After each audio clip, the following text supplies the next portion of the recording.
یہ بات، یہ کلیہ پہلے بھی بیان کیا، آج بھی یاد کر کے جائیں. صرف یہ دو نیکیاں ایسی ہیں، دو نیکیاں جن میں اعلانیہ کرنے میں کوئی حرج نہیں، اور اعلانیہ کرنے والا ریاکار بھی نہیں ہے. ورنہ ان دو نیکیوں کے علاوہ ایک ذکر الہی، ایک اللہ رب العزت کا ذکر، تبلیغ، اللہ کی طرف بلانا، یہ سارے کے سارے ذکر الہی میں آتے ہیں. اور دوسرا انفاق فی سبیل اللہ. یہ دو ایسی نیکیاں اگر ان کو اعلانیہ کیا جائے، قرآن میں بھی ہے فَنَعِمَّ ہِیَ، اگر تم صدقات کو ظاہر کر دو تو یہ بھی ٹھیک ہے، اور سرم و علانیہ کا ذکر بھی موجود ہے. یعنی یہ دو نیکیاں ایسی ہیں کہ ان کو اعلانیہ کیا جائے آگے بڑھ کر، یعنی ممبر پہ کھڑے ہو کے، یا میں کسی کو کون ہے مسجد کو پیسے دے، وہ کھڑا ہو کے اعلان کر سکتا ہے کہ میں اتنے دیتا ہوں. یہ واحد نیکی ہے. یہ دو نیکیاں ایسی نیکیاں کہ جن کو اعلانیہ کرنے کے اوپر بھی کوئی ملامت نہیں ہے، بلکہ مستحسن ہے کہ کئی مرتبہ تیری آواز پہ لبیک کہتے ہوئے، تیرے جذبے کو دیکھتے ہوئے شاید باقی لوگ بھی انفاق فی سبیل اللہ کر دیں، اس کے اندر بھی تیرا حصہ پڑ جائے گا. اور پھر یہ دو نیکیاں ایسی نیکیاں کہ جن کو نہ کرنے کی وعیدیں، ایک تو یہ اعلانیہ کرنا ثابت ہیں، جائز ہیں، اور ان میں ریاکاری نہیں ہے. بندہ اس نیت سے بھی کر رہا ہے میں لوگوں کو دکھا رہا ہوں، اگر صرف نیت یہ ہو کہ تاکہ باقی لوگ بھی دیں تو یہ بھی مستحسن اور مستحب عمل ہو جائے گا. ہاں اگر خالصتاً ریاکاری کی نیت سے کر رہا ہے کہ صرف لوگوں کو دکھانا مقصود ہے، اللہ کی رضا مطلوب نہیں، وہ تو عمل قابل قبول نہیں ہوتا. لیکن اعلانیہ کرنے کی جو گنجائش ہے ان دو اعمال میں، اور یہی دو عمل ہیں جن کو ہر روز کرنا، یہ بڑا اہم باب ہے. لوگ اس سے غافل ہیں.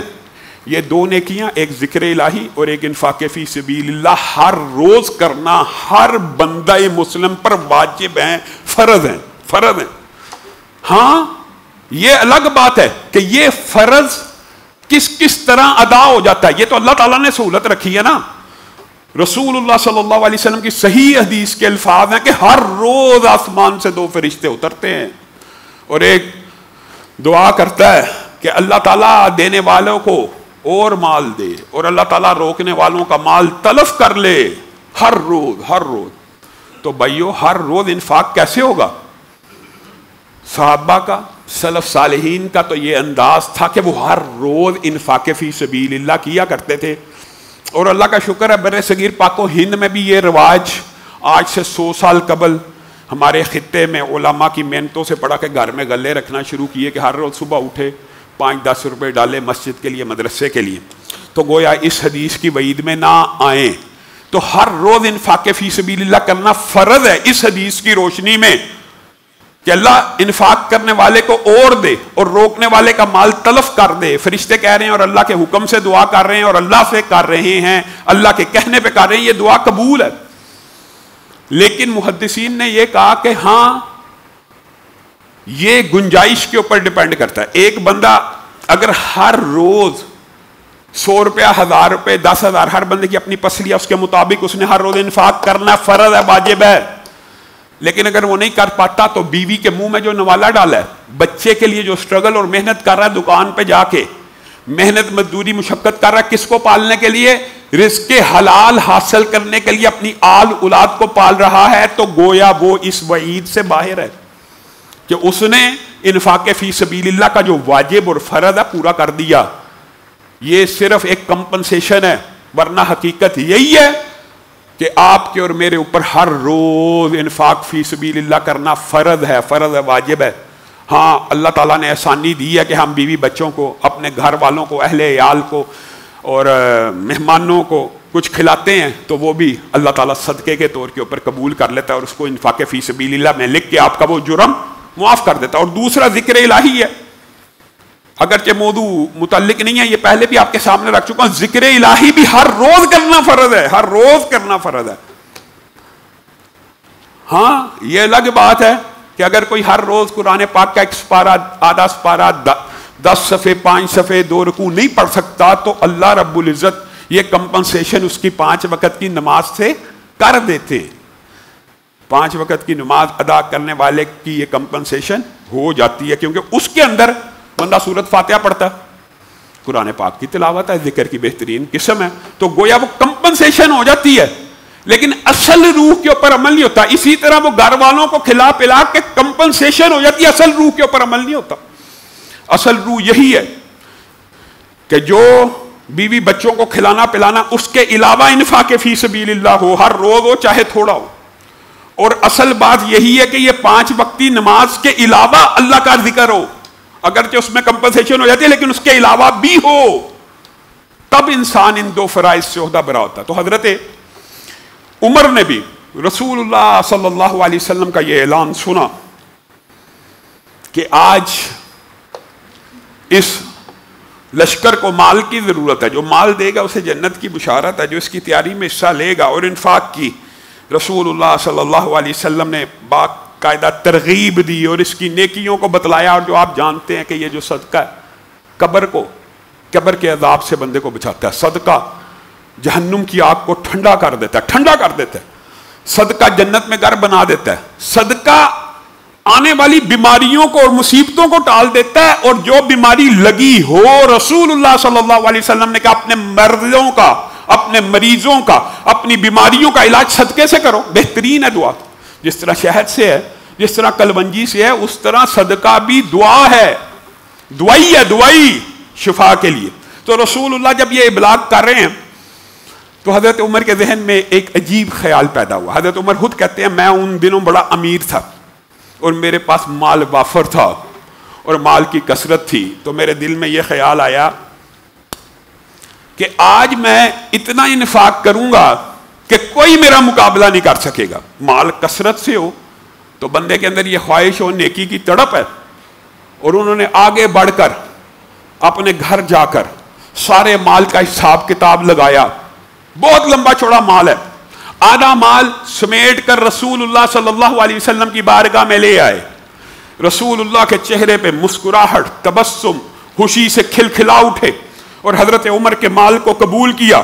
حضرت عمر کہتے ہیں اب میں بیٹھا دیکھ رہا تھا کہ کیا میرے سے زیادہ بھی کوئی انفاق کرے گا آج، اور میرا خیال تھا آج مجھ سے کوئی مدینے کا باسی سبقت نہیں لے کے جا سکتا، اتنا بڑا مال، اور اس میں سے میں آدھا مال دین کے لیے اور اسلام کے لیے لے آیا ہوں۔ کہا تھوڑی دیر بعد میں نے ابو بکر کو آتے دیکھا، وہ ایک مناسب سا مال لے کے آ رہے ہیں، ان کے مال کی تعداد میرے مال سے زیادہ نہیں ہے، لیکن وہ آئے تو انہوں نے ایسے جملے کہے کہ عمر کے دل میں پھر ابو بکر سے مقابلے کا خیال ہی نکل گیا۔ کیا کہے؟ رسول اللہ صلی اللہ علیہ وسلم نے مجھ سے پوچھا تھا کیا لے کے آئے؟ میں نے کہا اے اللہ کے رسول پورے مال کو آدھا آدھ کیا، آدھا اللہ کے راستے میں، آدھا اپنے لیے بچایا ہوں۔ کہا ابو بکر مال لے کے آ رہے ہیں۔ رسول اللہ صلی اللہ علیہ وسلم نے پوچھا ابو بکر اسلام کو ضرورت تھی کیا لے کے آئے ہو؟ تو ابو بکر نے کہا اے اللہ کے رسول مال کا حساب کتاب لگایا، جو کچھ تھا آپ کی بارگاہ میں لے کے آ گیا۔ گھر میں کیا چھوڑ کے آئے ہو؟ اللہ اور اس کے رسول کی محبت چھوڑ آیا ہوں۔ حضرت عمر کہتے ہیں اللہ کی قسم یہ ایسے الفاظ تھے، یہ ایسا جذبہ تھا، یہ ایسا اثار تھا، یہ ایسا انفاق تھا کہ دل میں کبھی بھی پھر ابو بکر سے مقابلے کا خیال ہی نکل گیا کہ میں کبھی بھی ابو بکر کا مقابلہ نہیں کر سکتا، نیکی میں ان سے آگے بڑھ ہی نہیں سکتا۔ کل جائیداد کوانٹٹی میٹر نہیں کر رہی، کوانٹٹی میٹر نہیں کر رہی، مال میٹر کر رہا ہے کہ ایک بندے کی کل جائیداد 1 لاکھ درہم ہے، مثال ہے، وہ پورا ہی لے کے آ گیا ہے۔ ایک بندے کی کل جائیداد 20 لاکھ تھی، اس میں 10 لاکھ لے کے آیا ہے، یہ 10 لاکھ والا افضل ہے کہ 1 لاکھ والا؟ 1 لاکھ والا، کہ وہ پورا مال ہی لے کے آ گیا۔ اور ایک بات، اس جنگ کے اندر دیگر بعض صحابہ نے بھی بہت زیادہ مال دیا، لیکن ان کے نام چونکہ خطباء، علماء، واعظین بیان نہیں کرتے، ان میں سے ایک عبد الرحمن ابن عوف بھی ہیں۔ اور حقیقت بات یہ ہے اگر مال کی کوانٹٹی دیکھی جائے تو اللہ بہتر جانتا ہے، ایک صرف اندازے کی بات کر رہا ہوں کہ وہ ایک امیر ترین صحابی میں، اور وہ بھی اس اسرے میں، اس یعنی سات الاسرہ میں، اس غزوہ تبوک میں کتنا مال لے کے آئے ہیں؟ آدھا۔ ان کا آدھا مال کتنا ہوگا؟ ان کا آدھا مال تو بہت زیادہ ہوگا، لیکن یعنی اگر پرپورشن کے حساب سے اندازہ لگایا جائے تو یہ اولین صحابہ ہیں کہ حضرت ابو بکر نے سارا مال اس جنگ میں دے دیا، حضرت عمر نے آدھا اور حضرت عبد الرحمن ابن عوف نے آدھا دیا، اس کے علاوہ محمد بن مسلمہ، اس کے علاوہ دیگر صحابہ نے بہترین مال دیا۔ اب بات آتی ہے کہ بعض صحابہ غریب بھی تھے اور قرآن پاک میں اس کی تفصیل موجود ہے، آپ حیران رہ جائیں، اللہ تعالیٰ نے ان کے آنسوؤں کا بھی ذکر کیا قرآن پاک میں کہ بعض ایسے آئے انہوں نے اللہ کے رسول سے کہا ہمیں سواریاں دے دو، تو رسول اللہ کے پاس سواریاں نہیں تھی تو وہ روتے ہوئے گئے، روتے ہوئے، اللہ نے ان کے رونے کا ذکر قرآن میں کیا کہ روتے ہوئے گئے کہ آج ہمارے پاس سواری بھی نہیں ہے، آج ہمارے پاس انفاق کرنے کے لیے اتنا پیسہ بھی نہیں ہے کہ ہم رسول اللہ کے ہم رکاب ہو جائیں۔ اسی لیے رسول اللہ صلی اللہ علیہ وسلم نے کہا تھا اللہ کی قسم مدینہ میں بیٹھے ہوئے بعض لوگ ایسے ہیں جو تمہارے ساتھ ہر وادی میں تھے، ہر گھاٹی میں تھے، ہر مشکل میں تھے، ہر آزمائش میں تھے۔ اللہ کے رسول مدینے میں بیٹھ کے کہا ہاں نیت تھی، مال نہیں تھا، نیت تھی، پیسہ نہیں تھا،